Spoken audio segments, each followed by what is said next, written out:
The movie begins in 1930 at a small South African farmhouse. An English mother who recently became widowed gives birth to a young boy named Peter Philip Kenneth, or PK. He lives a simple life and is well cared for by his mother and his nanny.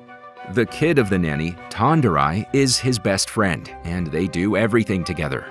PK's mother teaches the two of them at the farmhouse as best as she can. Life seems to be going peacefully for PK until all the farm cattle die due to a mysterious illness. His mother suffers a nervous breakdown due to this and is advised to rest completely. As a result, little PK is sent away to a boarding school while she recovers. Unfortunately, the only boarding school they can afford is the one run by Afrikaners. These are Europeans who settled in South Africa in the 1680s and are also known as white Africans. On the first day of school, PK attends a history lecture where the professor explains that the English fought the Afrikaners for control of the land and sent them to concentration camps. After centuries, a conservative Afrikaner government was finally voted into power, leading to racial discrimination against both the English and the blacks. PK realizes he is the only English boy at the school, and the other students glare at him, silently blaming him for the deaths of their ancestors. An older student named Yapi Botha goes so far as to spit in PK's face.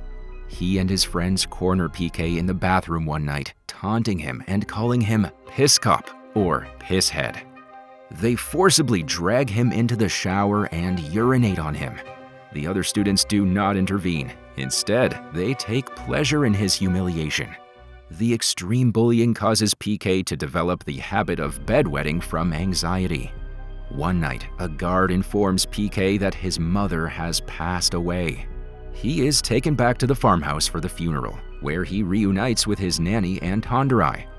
Having left just after his mother became ill, PK feels extreme guilt over her death. He often wonders if she would still be alive if he had stayed to help care for her. Later, PK shares with his nanny the bullying he endures at school. She's always cared for PK as if he were her own, and she is the only family he has left. Following this, PK's nanny calls upon the greatest healer from her tribe, Dabula Manzi. In order to help him overcome his fears, Dabula Manzi performs a ritual that puts PK in a trance. With his healing power, he helps the little kid release his deep-rooted fears and coping habits. PK is given a chicken, which he names Mother Courage, to guide him through his journey. She becomes his best friend during his childhood. With his only living relative being his grandfather in Congo, PK is sent back to boarding school. He takes Mother Courage with him, and she keeps an eye out for bullies at night. A month later, news breaks out that war has started in Europe. That night, PK and Mother Courage are kidnapped from their dorm and brought to a hall. There, Botha stands in front and conducts a mock Nazi court trial against them. He reveals his obsession with Hitler and expresses his hatred for the English, holding PK responsible for the deaths of thousands of Afrikaners during the war. Poor little PK stands in fear as Botha vows to punish him and all the Englishmen accordingly. Shortly after, Botha orders the other students to hang Mother Courage. PK pleads with them not to hurt her, but they ignore him. They hang her from the ceiling, and Botha kills her with a rock from a slingshot. Enraged, PK lunges at Botha, knocking him backward onto a small flagpole that pierces his buttocks. The other students laugh as Botha winces in pain. Feeling humiliated, Botha orders PK to be hung upside down from the ceiling, just like Mother Courage. The students begin chanting in unison to kill PK, which riles up Botha even more. He hits PK with a rock from his slingshot and knocks him unconscious. Just then, a professor enters the hall and sees the chaos. Botha approaches him, but the professor slaps him and calls him stupid in front of everyone. Due to this incident, Botha is expelled from the school for good. After the deaths of his mother and his pet chicken, PK feels like things can't get any worse. Then he learns that his beloved nanny and Tonderai must return to their family. It seems like all his loved ones are being taken away from him, leaving PK feeling alone once again. Eventually, his grandfather returns from the Congo and takes him to live with him in Barberton. Unfortunately, he fails to develop a bond with PK, so his grandfather introduces him to one of his friends. This is when we meet Karl Doc von Wallenstein, better known as Doc. Doc is a lonely German musician and amateur botanist who lost his entire family when they were executed by the Nazis. PK's grandfather suggests that Doc take the young boy under his wing and give him piano lessons. In return, PK will help him with his thriving cactus garden. Doc readily agrees to mentor the little boy, as he had lost his grandson not too long ago. PK becomes an excellent piano player under his guidance. When World War II begins, Doc is imprisoned in Barberton prison for failing to register as an enemy alien. The head of the prison staff, Commander von Geel, turns out to be an Afrikaner who admires German culture. As a result, he allows Doc to keep a cactus garden in the prison courtyard and a piano in his cell. Besides this, he also grants unrestricted visitation rights to PK. A few days later, Doc discovers that PK is only getting satisfactory marks at school. He learns that smart kids get bullied at his school. He believes this is why PK isn't putting much effort into his studies. Doc then introduces him to a colored prisoner named Geel Piet, who is experienced in boxing. Piet becomes PK's boxing mentor, teaching him the mantra, "First with the head, then with the heart." This mantra stays with him throughout his life. Meanwhile, PK keeps up with his piano lessons and becomes a master at playing flawlessly. One day, Piet notices that Doc brings cacti in a bucket with roots wrapped in tobacco leaves. Although this is illegal, Piet privately asks him if he can keep the tobacco. Unfortunately, a sergeant overhears this and brutally beats him with a baton. PK then cleverly suggests that Piet clear the bucket every day, allowing him to sneak in the tobacco undetected. The scene then cuts to 5 years later. PK continues to diligently train with Piet in prison. He eventually wins the Inter-Prison Boxing Championship at the age of 12. Meanwhile, Doc's cactus garden flourishes as he plants and fertilizes the cacti that PK brings from his home in Barberton. They also continue supplying tobacco to Piet and other prisoners in secret. PK, always kind and compassionate, becomes the unofficial letter writer for the prisoners. Many prisoners begin calling PK the Rainmaker. This is because he brings peace and treats everyone with compassion, regardless of their tribe. PK gradually becomes aware of the horrors faced by black prisoners. The Afrikaner guards detain them under dreadful conditions and frequently beat them.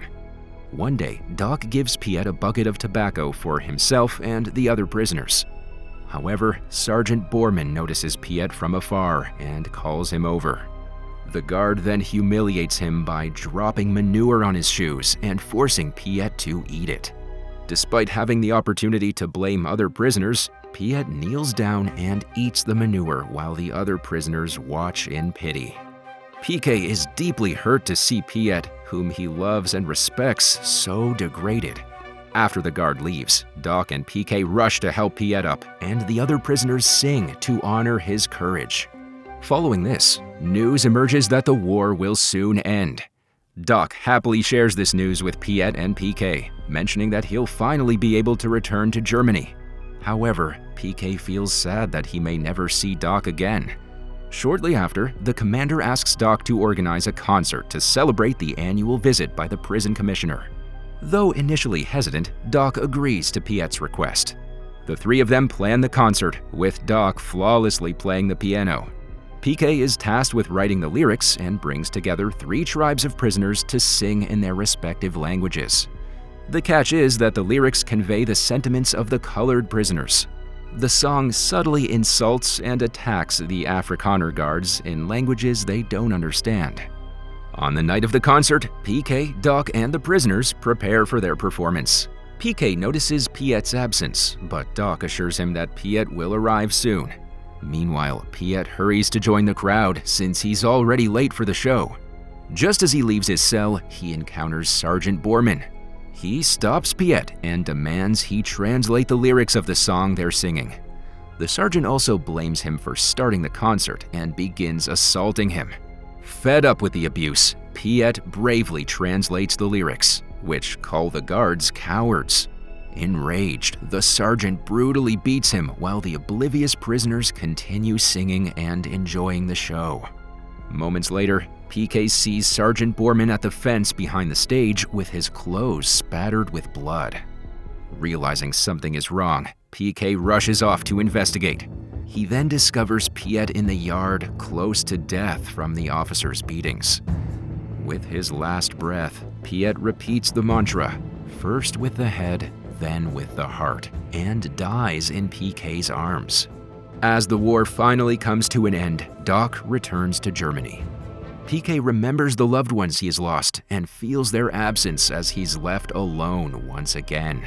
The scene then shifts 6 years ahead, and PK, now 18, attends a prestigious school where he excels academically.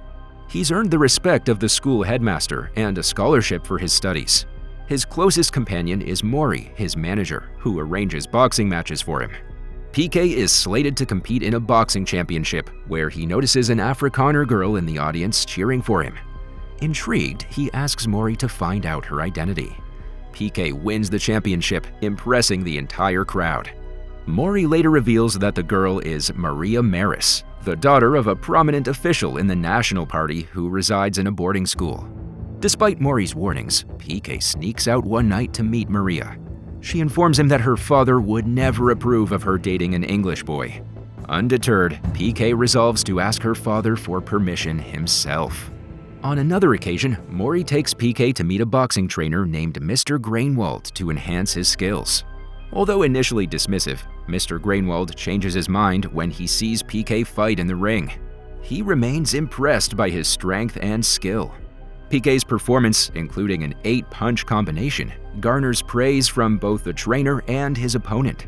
Mr. Grainwald agrees to discuss terms for training PK further. Subsequently, PK meets Maria's father, Professor Daniel Maris, to seek permission to court his daughter. However, their discussion on tribal rights quickly escalates into a clash of viewpoints, as Mr. Maris rejects PK's liberal ideas and denies him permission to see his daughter. Following Mr. Grainwald's proposal of a fight against black boxer Gideon Duma, PK and Maury refuse due to the illegality of race mixing in a match. As they exit, PK spots Maria waiting for him. Knowing her father's disapproval, they decide to date secretly. Later, the man who proposed the fight reveals himself as a former inmate of Barberton Prison, alongside Piet. PK recognizes him, and Duma introduces himself. Meanwhile, Mr. Maris asks Colonel Brayton and his sergeant to spy on PK. Subsequently, PK heads to Alexandria for the boxing match against Duma, accompanied by Maury, Maria, and Mr. Grainwald. Though PK wins the fight, he and Duma become friends. PK later visits Duma in Alexandria, where they discuss the town's poor living conditions and Duma's hopes for equality among tribes in South Africa. Duma proposes starting an English school for black people, which PK and Maury agree to after initial hesitation. They gain permission from the school headmaster to use a study room on Saturday nights for classes. On a Saturday night, Maria argues with her father after he disapproves of her relationship with PK due to his involvement in an integrated gym and association with an anti-racist boxing coach. When her father threatens punishment, Maria angrily runs away from home. Meanwhile, the people of Alexandria arrive for their English classes at the school, where Maria unexpectedly shows her support for PK. Unfortunately, they're informed the very next day that the police authorities have ordered them to close the Saturday night class.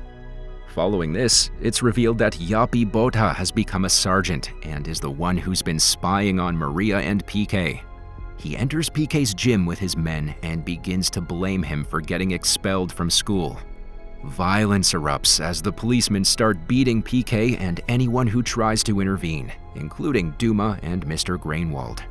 On the other hand, PK and Maria's relationship blossoms despite her father's disapproval. One night, Maury arranges for them to teach English classes in his uncle's church. Maria surprises them with pencils for the students. Moments later, the police raid the church, accusing them of violating its sanctity and mixing races. In the chaos, the police begin beating everyone, and tragically, Maria is struck with a baton and dies on the spot. Her sudden death impacts PK like nothing has before, and he considers leaving Africa to study at Oxford. However, Duma encourages him by showing him how much learning English is helping the people in Alexandria. One night, Brayton and his police, including Yapi Botha, arrive in Alexandra Township. Their aim is to raid a party in search of PK. The police enter with force and begin shooting and beating people indiscriminately. Just when Botha is about to shoot the boxing promoter, PK steps out of hiding. He then bravely demands that Botha stop the raid. The two of them fight, and PK eventually knocks Botha out. He soon wakes up and tries to shoot PK, but Duma swiftly hits him in the head and knocks him out. Ultimately, PK and Duma vow to keep fighting against racial injustice and continue their journey the next morning. The movie comes to an end as PK reflects on the advice he's received from all the important figures in his life.